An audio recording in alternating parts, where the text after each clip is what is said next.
some questions, but when you guys are interested about the 25-minute mark, you just start doing the line whenever. Whenever? All right, no problem. He's going to be standing here a while. I do not care. I don't care. You're worth it. I do not. You're worth it.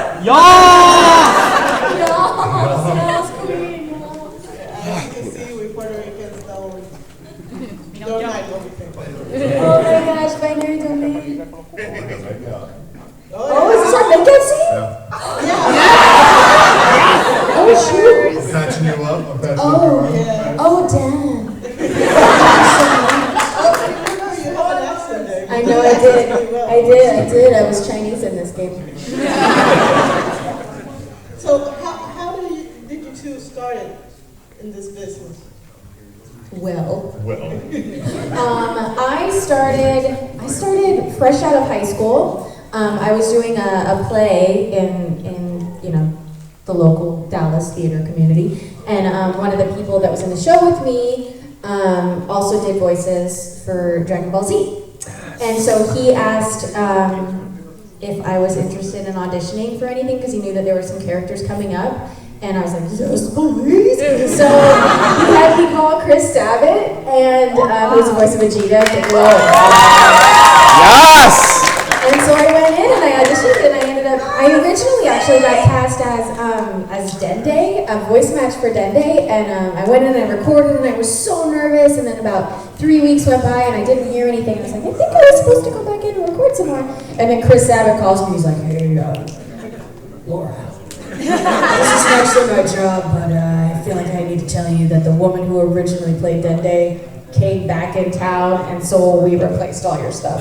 I was like, no. He's like, but we really like you, and we're gonna bring you back in. And so I went back in, and I was Trunks, and that's how that happened. Yeah, my story is kind of attached to Laura's. I loved Dragon Ball Z when I was in college. I watched it all the time with my friends, and one day we watched until the credits started rolling, and I saw Laura's name go up the screen. I was like, what? Because we had the same agency in Dallas at the time, so I called my agent. I was like, why is Laura in this show that I love? She was like, oh yeah, she works at Funimation. It's in the Dallas-Fort Worth area, which is like 40 minutes from where I was going to school. I was like, oh my god! So I called Laura, and she picks up the phone. She's like, hello? I've never gotten a phone call from Travis before. I've never talked to her before, and I was like, she goes, hello? And I was like, who is this? she's like, please let me audition at Funimation. I want to be a Dragon Ball Z. Oh, sure, I'll be sure to do that. I'll let them know. 3 years later, Wow, shit. I still had not gotten an audition. That's terrible. I'm not on top of that, Rose. God, for shame. Yeah, and then I did an independent film with Mike McFarlane, who was the director of Fullmetal Alchemist. And, Yes! and so he let me got to come in and audition for a character named Roy Mustang, and that was how everything started. Ooh. Yes! Wait. When did you do Yu Yu Hakusho? Was that before or after? It was during that. Oh, okay. Yeah. We just played a clip of you as Roy Mustang and her as Lost. It's epic. How did that work out for you, Laura? It depends on which scene we're talking about. Oh no, see now. How did this work out for you, Travis? Hey, I'm gonna get the upper hand here in 1 second. Watch me. Oh God, no! Hit the face! Spoilers. Everything's okay. Spoilers fetch wins. Yeah, that's bad. Oh no! He's okay. He's okay. It's like Harry Potter. He just disapparated. It's just a flesh wound. That's what it was. Tis but a flesh wound. So you two do voice acting, you do motion capture, you sing, you have a beautiful voice. I know he does live action because the first time I saw him was at Big Jane in Nip Tuck. Yeah. He was awesome at it. Anarchist Cookbook. Anarchist Cookbook. That's right. Yeah, way back in the day. Yeah. Yeah, we both have a D&D show called Critical Role, where a bunch of crazy, nerdy voice actors play Dungeons and Dragons every Thursday night on our Twitch channel. It's amazing. If you have ever If you've never played Dungeons and Dragons and you think it's some nerdy thing that you're not interested You're correct. I promise. Yeah, but you're talking to the wrong crowd here. Yeah, you're correct and you're wrong because it's so great. It's so great. Grog the Barbarian. Grog the Barbarian. Welcome to Critical Role. So in all of these things, what is your creative process? Do you do something different from each character, or do you have like a set of rules that? Oh, every character is completely different. Yeah. So, I mean, it depends, obviously it depends on what we're doing. You know, if we're doing motion capture, it's like you're filming a movie. So you're in there and you'll record for, you know, months to a year filming that character. And then with VO, you know, you could go in once every couple months and be working on something. Something like Persona, I think I only got to record, you know, like 2 4-hour sessions, and then I was done with the whole game. And so it's like, it ends up being this amazing thing, but at the time, you don't know it because you're just seeing this little tiny portion of it. Yeah, there are times we don't even get to play the games or see anything from the games until months and months later. We don't entirely know what the entire story is. Sometimes we don't even know what the characters look like. So it's really an exercise in using your imagination and just playing pretend. And then you do something like Infamous, where we got to go up to Seattle and talk to the team actually developing the game and talk about our characters early on, and so you really get to identify with the story the entire way through. Yeah. I mean, it was our faces. It was our faces. Oh, Catherine! This is one of those things where I had no idea what I was getting into. I had gone to like 4 recording sessions by the time I even realized what Catherine was. I was like, whoa! What is happening in this game right now? And then we tried to play the game and it's super hard. Yeah. It's so good. Right. It is that list. If you could have any other profession, what would it be? Oh man. What would you be, Trevor? I would be a horse. Yeah, that's awesome. And I would run free through the fields. I'd be a unicorn. Yeah. That's a good job, Travis. Yeah, it would be. I would be magical. It's really hard to think about any other career. Yeah. I mean, I've been doing this since I was in high school, you know? So it's hard to like imagine. I'd be a wrestler. I'd be a luchador. That's what you yeah, definitely. I would probably, I don't know, do something like with animals or biology or. I know. I mean, I would be a bear and I would roam the forest. I would be a bear. That's right. You would do something with animals. You like animals more than people sometimes. I do. If I go to a party, I find the dog at the party and I sit and I pet the dog for the entire. That's gonna be your profile. Yeah. If there was a fire. I can talk to you easier than I can talk to other people. If our house was on fire, she would probably grab the dog instead of me.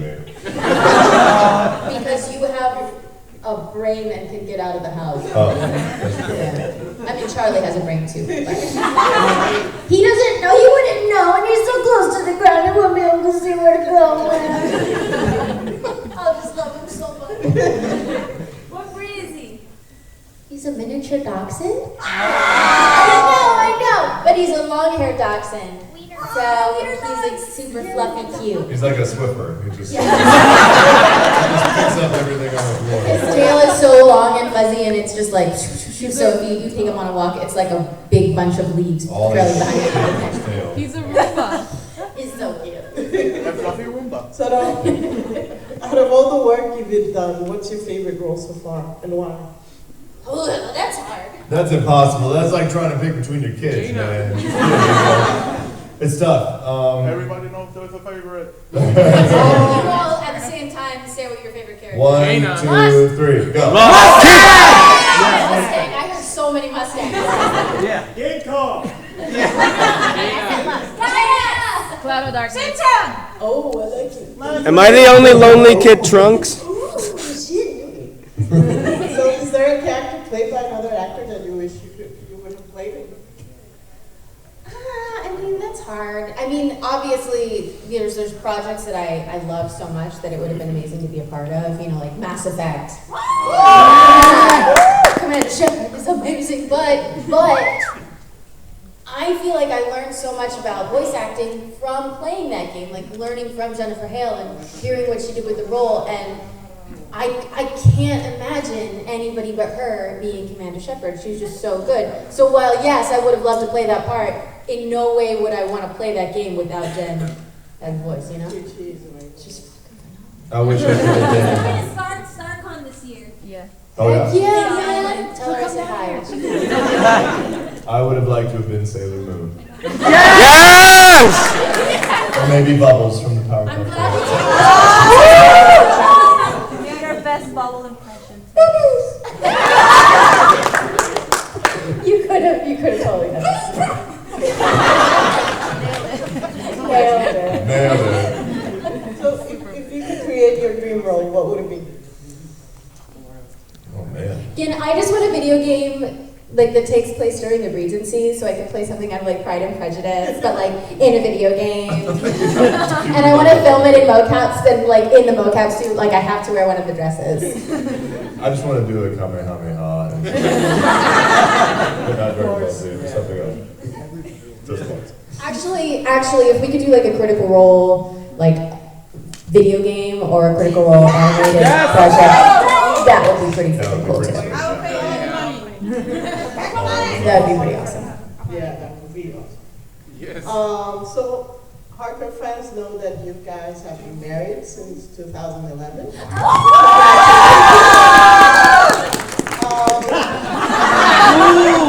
Don't shake your head at me, showing off my beautiful ring. How did that come to be? Was it love at first sight? Although I guess Well, yes, you know how we met.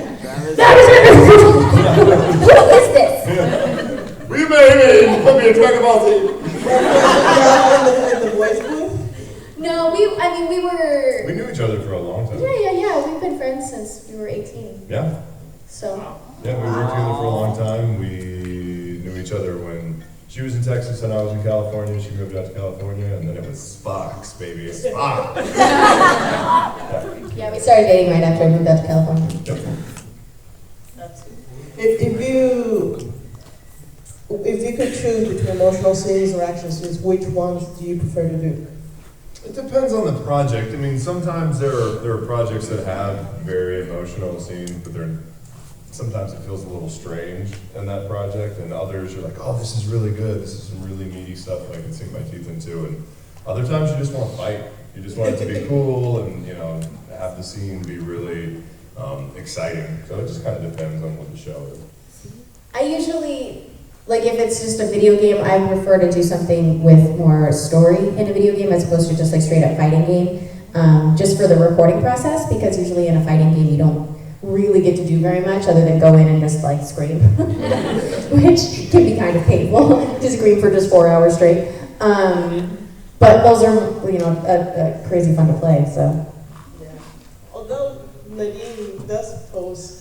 Nadine is so freaking cool. But that was mocap. I mean, we went in and filmed that, yeah. Oh, is she? Oh, hello. Yeah, we filmed that. So, I mean, filming all of these scenes and working with Richard McGonigal, he's so good. He's so good and he's so charming, and it's just like, I just loved talking to him so much. Yeah, that was a great project. It is. I'm still working on it? Yeah. Because of this, I haven't finished it, but I'm going to finish it afterwards. So, are you guys ready to ask some questions? Yes, of course!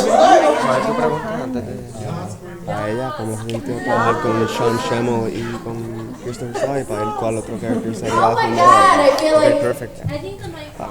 Oh, are you guys talking? Yeah, he's... Alright. Oh, yeah. Yeah? Oh, hi. Alright. So, I got one question for each. First, for Lara, I mean, we all know your kid Trunks from Dragon Ball Z, and how did it feel working with Sean Schemmel and Christopher Sabat, these big voice actors? Well, I mean, it was really awesome working with my dad, but it was kind of lame working with that dork Goku, because, I mean, he's not as cool as everybody thinks he is. I mean, he kind of smells bad. and he always has food in his teeth. But my dad is like really, really cool, you know what I mean? Like he takes me to the park when I ask, and he can beat anybody up. I mean, it's pretty awesome. Oh my god. and for Travis, we love you as Roy Mustang, but if you could be anyone else from Fullmetal Alchemist besides Roy Mustang, like. Probably. Yes, I've got my eye on you. I'm a homunculus. You're gonna die. Speaking of Fullmetal. Oh, is there? There it is. There it is. Hot. Must Oh, yeah. Are you talking about screaming earlier? Yes. Those screams are epic. Those screams were painful. Mike McFarlane did not make me do that too many times. S'mores, I'm making s'mores. And I gotta admit, I mean, Mustang is pretty freaking cool, but. Tiny mini skirts. So bad. Best All right. scene. Thank you, man. Hello. Hello. It's my first time meeting you, and Laura, I want to say your role in Resident Evil 6, Helena, is the best role I ever heard. I loved the way you did emotional scenes. They were kick-ass. That was amazing to get to work on. Thank you. So my questions is for both of you, just one for both of you, and it's this: if you both of you wake up in the morning and you realize you're stuck in an anime or game world, which anime or game world would you love to be stuck in? Oh yeah. No pressure. Actually, somebody asked me like this once, and I was like, "Oh, I would be in the Marvel world because then there would be yeah, everything would be getting crashed all the time. Like if you lived in New And you were York, just a regular civilian? life sucks. Like giant whales from outer space, Thor's like lighting everything up with lightning, Hulk smashing everything. Yeah, no. I'd choose like Fruit Basket. It's pretty normal. It's turtles. That's cool. Oh my god. Maybe like Adventure Time. Yeah! That'd be pretty fun. That'd be pretty awesome. Okay. Or Rick and Morty. Rick and Morty. Yeah, Well, thank you. Hi. Hello.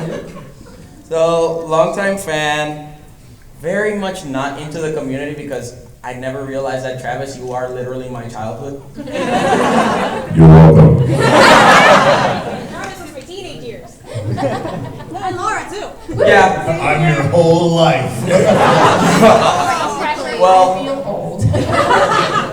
any self-respecting fan of the both of you should know that you, Travis, were gifted a paddle. A very specific paddle. Oh, God.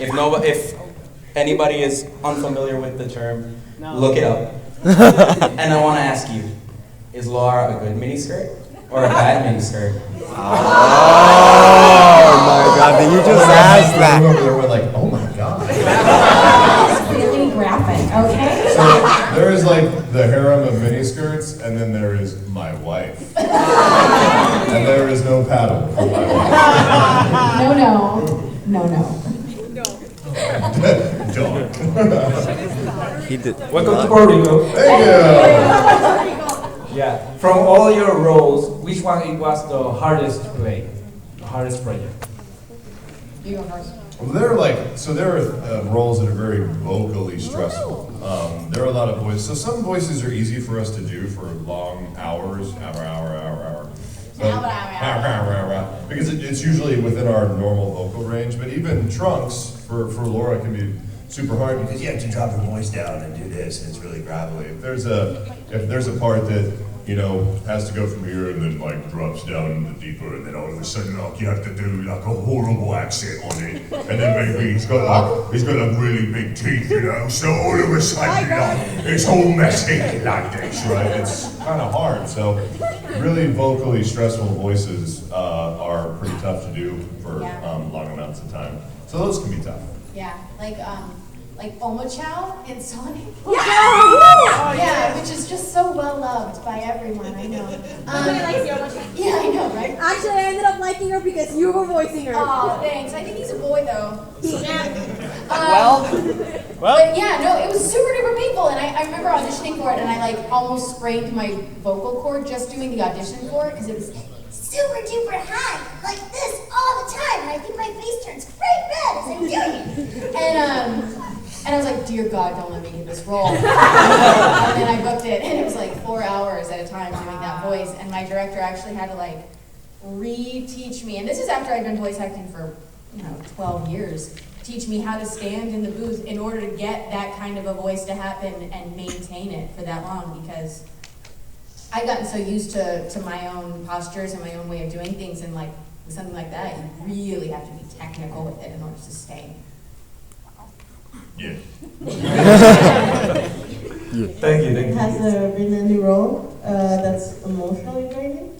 Oh, yeah. Yeah, a lot of them are. But that's the nice thing about acting, is that you are engaged in it in the day, and then you go home and let it go. Do you, though? I mean, that's what's it's so if you're hard. sane. I mean, yeah, it's hard though, because like when you're doing something that's draining and emotional and like depressing, and you're in that state for a long period of time, it's really hard to shake that emotion out of your body. Like when I recorded like Fruits Basket at the very end of it. Oh God. I remember coming out of the booth and just thinking that I was the worst actor in the world, and I was terrible, and I was doing a horrible job. I love you. And Justin Cook had to be like, you, it sounded really good, and I was just so in that state in Toru's headspace that, I thought everything was really bad, so it just gets you sometimes. Hello, Laura. Hello, Travis. Hope you have a wonderful time here. I need you for this question, I need you to think of 2 specific characters that you've portrayed over the years as anime, video games, and even critical role. Critical role. Well, not critical role, but games, like role-playing games. Okay. If you had the opportunity to bring 2 of these characters into our reality, so they could be your best friends, to hang out, drinking buddies, whatever, who would they be and why? Oh. Marcus, boom, please. Mustang. No, you don't want to be best friends with Roy Mustang. I love that. It sucks. I would have Thor be a best friend, because he would drink all of the ale that I would drink. Yes. And I would not be best friends with Grog, because we would get in fights every 1 or 2 days in a row. So Thor and not Batman. That guy's a jerk. Heresy. I would probably choose Maka as well. And hopefully she brings Soul with her. Hopefully. I would be best friends with Vexalia. Would you? Are you kidding? She's so cool. I don't know. Personally, I'd be friends with Lemley from Titan's Grave. Oh, Lemley! Are you kidding? But no, I mean, she's crazy. She would. And I try, Roy, believe it or not. Thank you. Well, nice, thanks. Hello. Hello. This is a question for Grog, actually. Yeah, no, I'm all ears. Yeah, what you want to say? Well, you see, I'm gonna be a barbarian soon. And I need a little bit, like, tips and advice to, like, know how to actually crack skulls. Yeah, cracking skulls is like the last art form. So you go out and you grab skull A and you grab it with your hand. Yes. And then you go and grab skull B and you grab it with your hand. And then you make AB smash. Smash again. And then they go, no, please don't smash my head. Oh no, it hurts so much. Smash. And then you keep smashing until they don't talk anymore. And then you're a barbarian. Yes!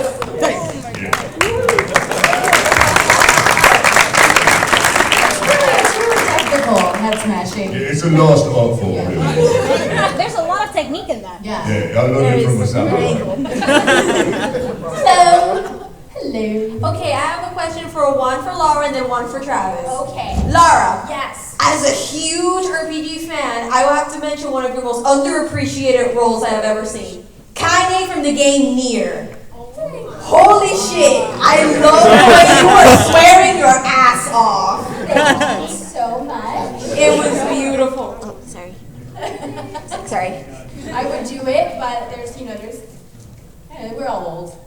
Yeah, Video cameras. Yeah.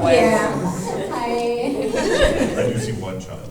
Oh, see, there you go. So I'm gonna be Oh, there is only one child. And for Travis, how did it feel voicing the gag reels in Blaze Blue as Relius Clover? I don't remember them.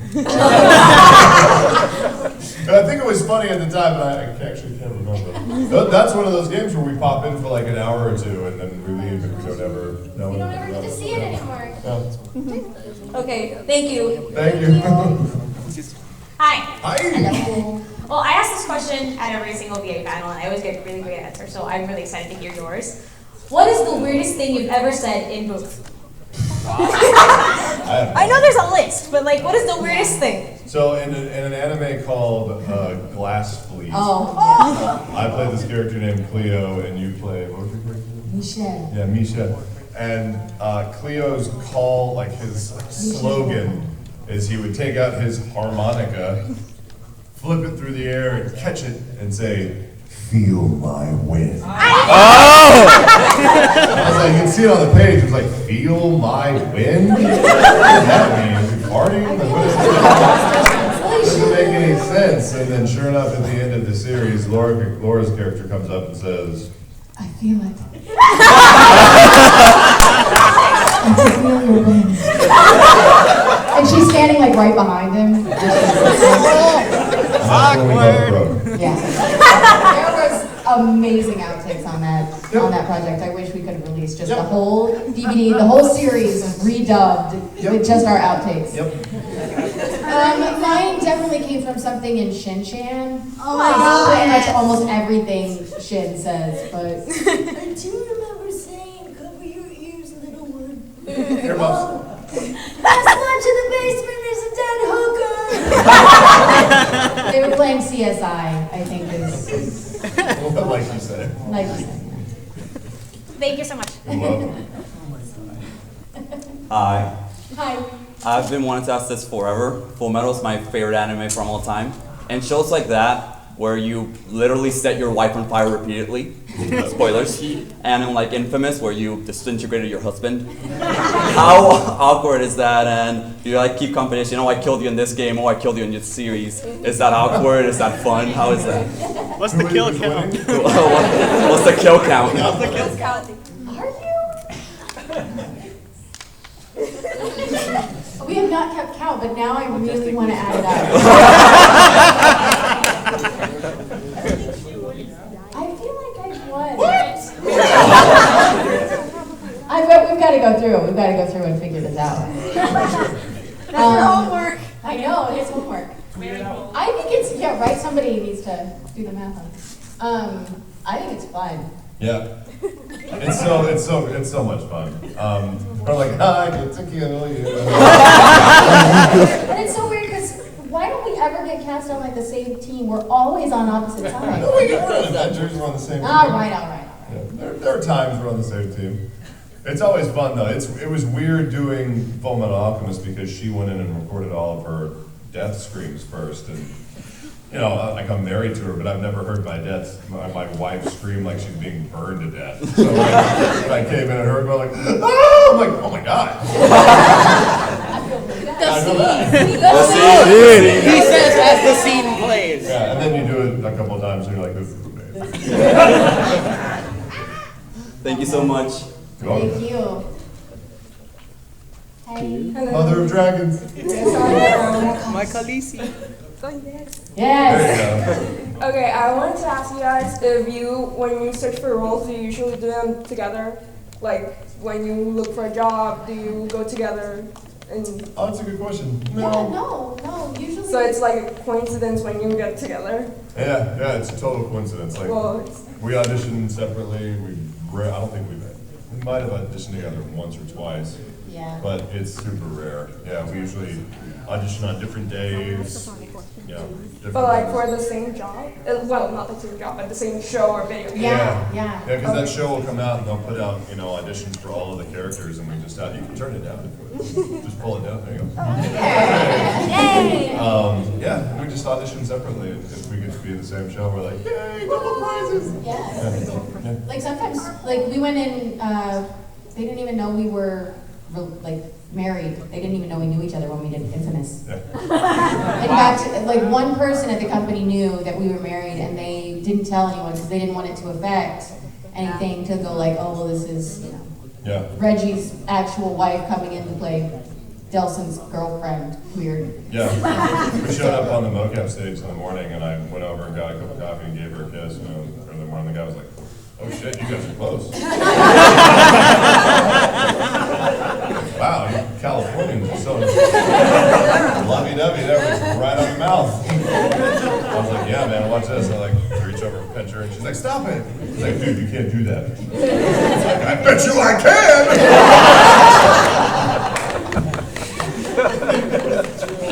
That happened on Halo too. Yeah. We walked into the stage together, and they were like, "Oh, did you guys drive together? That's weird." Like, yeah, we just drove together. I'm like, oh, okay, that's It's cool, it's cool. Thank you. Hello, Travis and Miss Bailey. This question is mostly to Travis. You can turn it back up. A little bit, right there. You go. It's me as a comedian. Anyway. If you were in Ginkgo's shoes for Mushi, what Mushi would you rather, at least if you were really fascinated or at the very least being scared of? Oh, well, so Mushishi was this gorgeous anime where I played a character named Ginkgo that hunts these invisible creatures of like the spirit realm. Yeah, only he can gorgeous. see. It's beautiful. Gorgeous. There is one that invades your eyeballs. I was in that episode. You were. And it invades your eyeballs, and under the moonlight, it comes pouring out of your eyes and straight up towards the sky, which would just make me run the opposite direction. But I would like to avoid that one, because that's a big detail. I bid adieu. Hello, guys. So as I told you guys in the booth, I'm really looking forward to moving to LA soon to become a voice actor. So I kind of want to know, how do agents operate? Because I've had the privilege of working with Bang Zoom before, and I know they operate kind of differently. Since you go in and then you audition or speak directly to Mommy or any of those guys, and then you get started. So how do agents work?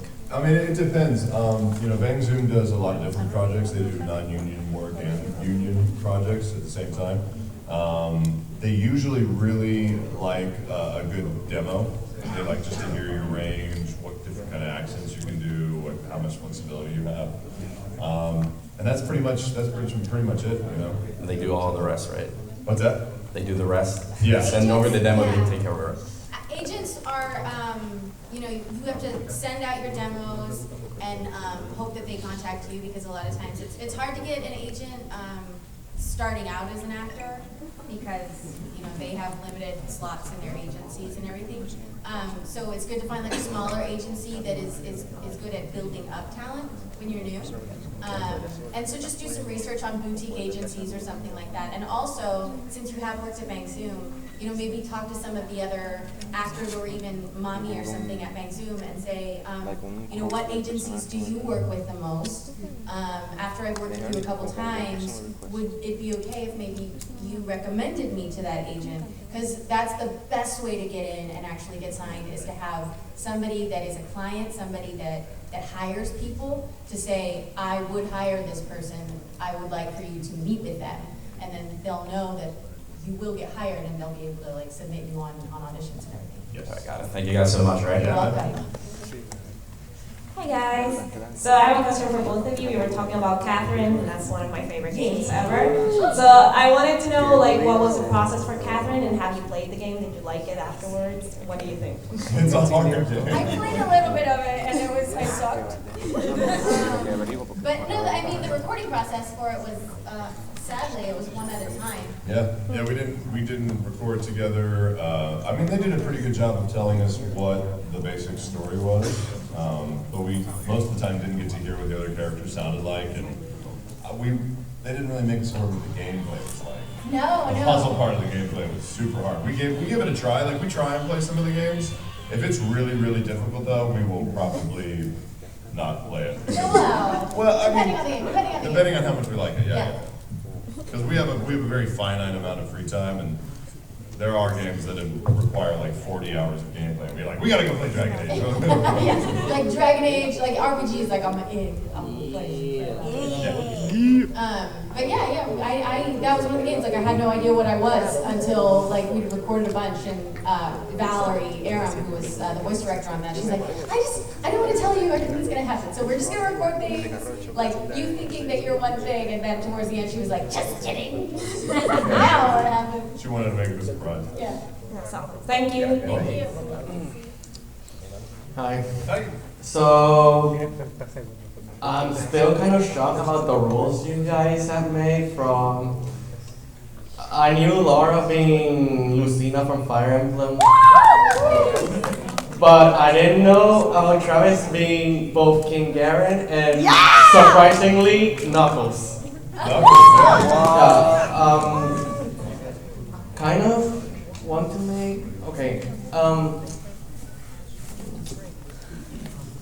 Sorry.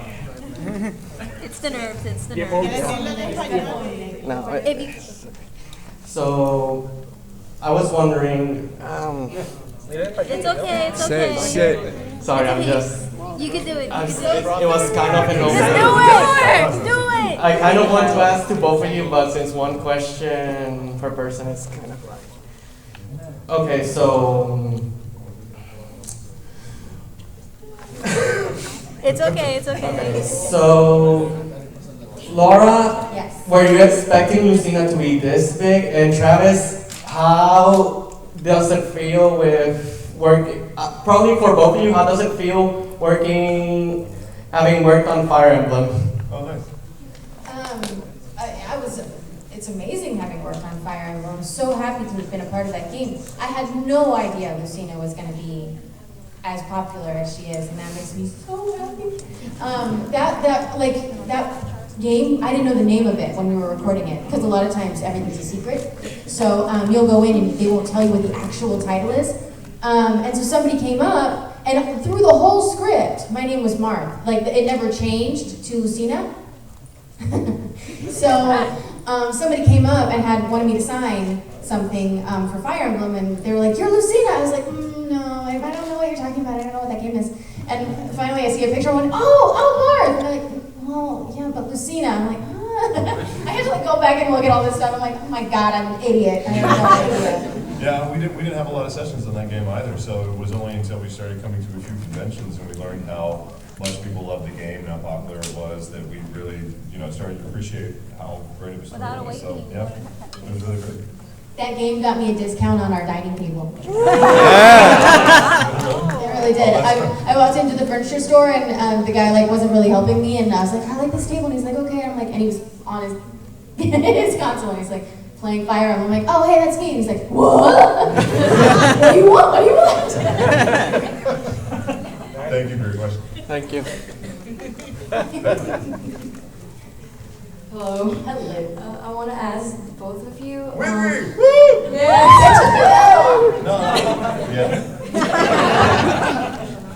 What triggered you into getting into voice acting? How do you get there? How do you get into voice acting? Good question. We both started out doing film and TV, just regular acting and stuff like that. Voiceover is a little more, it's a different skill set. So it's different than being able to use your face to act, being able to use your body to act, being very subtle, and not using your voice as much. You just have a microphone. So whenever you're being recorded, someone needs to know that you're angry or upset or jealous or, there's rage boiling under the surface. And so we just kind of recognized that we had the ability to communicate those things with just our voice. There are a lot of people that try voiceover that come to it in games, that come from the film and TV world, and it takes a while for them to get used to it. And being that we're both really big gamers, we just know what sort of dialogue is needed in certain projects. I really loved Dragon Ball Z, so I watched it all the time, so I really had an appreciation for anime. Laura loves playing RPGs like Mass Effect and Dragon Age and Elder Scrolls and things like that. So she really does very well in those types of recording sessions. If you really, really want to pursue voiceover, we always say, study and practice just acting as much as you can. Take classes, see what your voice can do, see what you can do, try and surprise yourself, record yourself. If you have a phone, usually there's something to record your voice with. If you have a computer, practice trying to imitate different voices and see what kind of flexibility you have. It's just about deciding what you really want and going for it.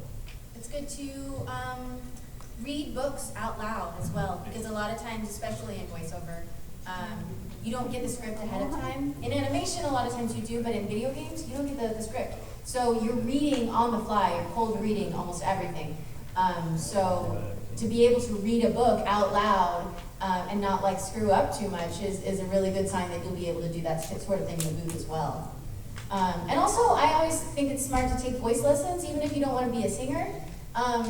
Voice lessons help you increase your range, and so that made a big difference with me being able to voice little girls and also people like Lust, because that range was there already.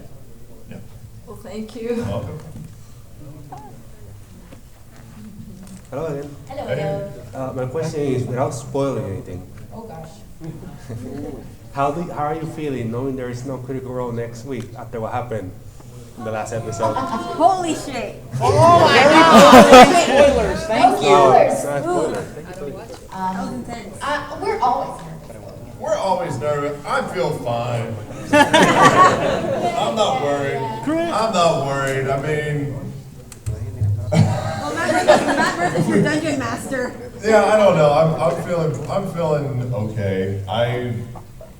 We really don't know what to expect, but that's every week. I mean, that's the great thing about D&D is that it's very much like improv. We don't have a script. We don't have any idea what we're gonna do. Matt just throws something at us and we just kind of react. So it's not like we can be really disappointed if it goes wrong, because it's not like we spent a ton of time going, this is the best idea I have. It's foolproof and it can't go wrong. Like, we're just like, make stuff Well, I up. think that's a grog mentality as well. It's a good mentality to have. There's no way that Liam is like, I'm gonna fly by the seat of my pants. Liam is like, what can I play?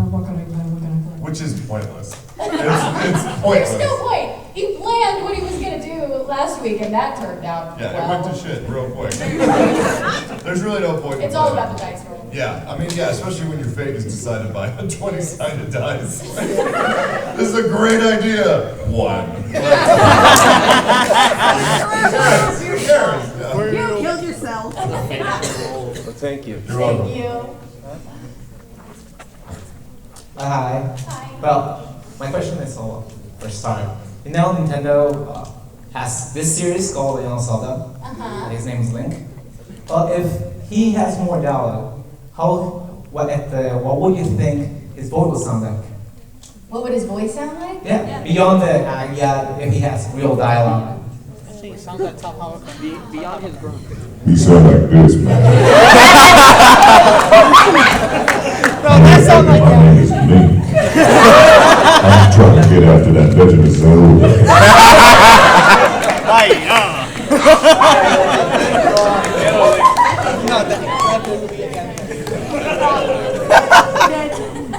That's it, man. I would play the game. There you go. Hello. Got me a new magic sword. Oh, shit! Baby. Oh, shit! What's up? First of all, welcome to Puerto Rico. Anyway, my question is, what is your favorite phrase from each of your characters that you perform? Oh, jeez. Every single character ever. Just choose one or two. One. Just one. Gina, the Gina one. My magic will tear you apart. I would like to raid. Well, thank you so much. Hey guys, what's up? Okay, so here's a quick question since everyone's been rushing to the question. So, Laura. Yes. How did it feel to be the president of the United States of America and fighting aliens? It felt good. It felt That was what I was was hoping for. Thank you. Effing good. And effing Tiger? Effing Burt Reynolds? What? Hey, this one's aimed at Travis. Now, one of my favorite animes that I've seen you do, aside from Fullmetal when I was a teenager, was Oden High School Host Club, where you were Mori Senpai. He's a man of few words, and in the blooper reel, you lost it when Mori Senpai was trying to grab honey away from the date. Yes. How many times did you lose it while watching the show? I think I said more in the blooper reels than I actually said in the show. Because all I said was, fancy tuna. I'm just like, I think I blew that take, 6 times, 6 or 7 times. It would just start and it looked so fun. I think I was pretty tired too. We were recording like 7 hours in a small little closet type. You tend to go crazy. You go nuts. And it just looked really funny. And so I'd be like, like I just couldn't stop laughing. So probably 6 or 7 times. Thank you. Welcome. Hi, I made it. My question is, how was it voicing Catherine and Johnny for the game Catherine, and how did you like the game? It was awesome. Yeah, it was great. It was a lot of fun. I mean, it was I'm trying to think of something that I haven't said. I know. Did you have an idea of the overall theme of the game and how profound would it end up being? Well, a lot of the game, what we recorded was to picture, which is really nice. It's kind of like recording an anime in that regard. So I got to see, like what her mannerisms were as we were recording. So that really helped. I was surprised because she has such a distinctive look about her. Is that the way I phrase that? The voice that they wanted was such a youthful, sweet, innocent sort of voice. But then after it was explained, after we got to the point that it was, and I realized what she was and why she behaved the way she did, it made perfect sense for her to have that very youthful, innocent sort of sound because, it was just so perfect. It was such an amazing project to be part of and get to work with, Travis and Troy and all of our best friends on that game. It's just awesome. It was a close-knit crew, and that's like the main difference between anime and original animation stuff is that with anime or projects that are like Catherine, there's an animation that already exists, so we have to dub to it, right? So we're kind of confined to what's already drawn. The lip flaps don't change. You can't just make stuff up. But with original animation, you can kind of be as crazy as you want to, and then they'll animate to you. So it's 2 totally different processes. And if I remember correctly, on Catherine, some of the mouth hadn't been animated yet. They were still working out the mechanics for how the mouth was going to move with the dialogue. So we were actually recording to sound files matching the timing of the Japanese sound files as opposed to matching the actual animation. So that's a whole different sort of process when you're like recording long chunks of dialogue to specific timing. It's very, very strange. Okay, thank you. Thank you. Is that it?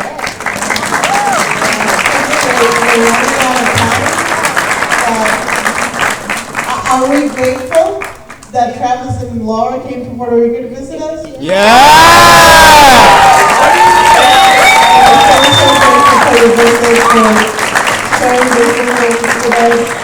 It was a very, very enjoyable experience. I was wondering, in every conference that we had here in the video game conference room, we've taken a selfie with the public. Awesome! Would you be willing to do that? Yeah, totally. That's awesome. Should we just come down there?